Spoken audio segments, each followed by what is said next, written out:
Can deconstruction actually be a constructive and helpful experience?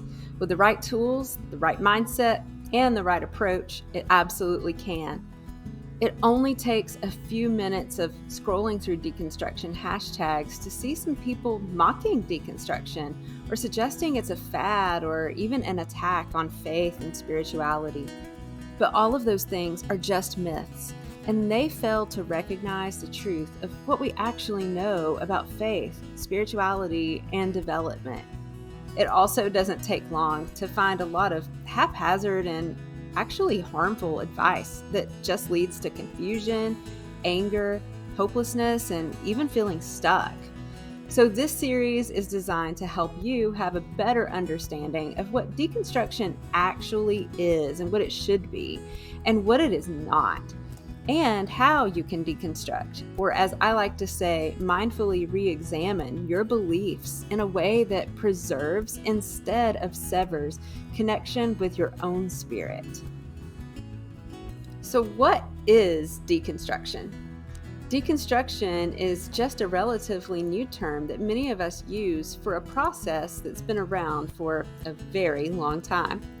This process is a re-examination of beliefs and practices, as well as the impact that those beliefs and practices have had on our lives and our perspectives. In his 1981 book, Stages of Faith, Dr. James Fowler, who was a psychologist and also a minister, outlined developmental stages in how we believe and how we relate to our beliefs. In stage 4 of his theory, Fowler described what he called individuative reflective faith. Now, this is a stage that he said is marked by spiritual questions, doubt, and even a crisis of belief. That sounds a lot like deconstruction. Now, individuation and reflection are actually important parts of becoming an adult and doing it well. These are where we really think about who we are, who we want to be, and we recognize that we are our own person. The same is true of belief, and in this stage of faith development, we start to recognize our own agency, and we actually take ownership of our belief system. And all of this is possible because of some reflection on what we believe, our practices, and how those things have impacted us and other people. I often get concerned by the way that people talk about deconstruction as if it's this endpoint or destination, when that's not what this process is for or meant to be at all. We are meant to keep growing and developing, not be stagnant or stunted. A stage of doubting and questions and re-examining what we believe is not the period at the end of a sentence about faith or spirituality, nor is it a threat to belief, faith, or spirituality.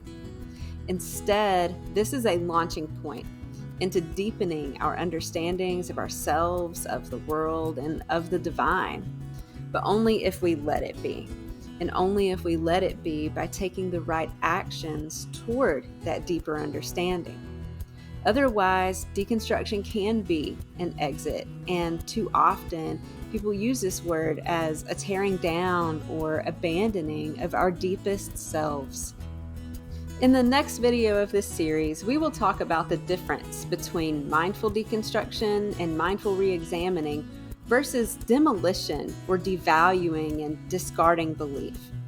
And we will talk about why it's important to recognize these pitfalls within yourself so that you can come out of seasons of questioning and doubting and re-examining with an intact connection with your own spirit. So be sure to subscribe to this channel so that you don't miss the next video.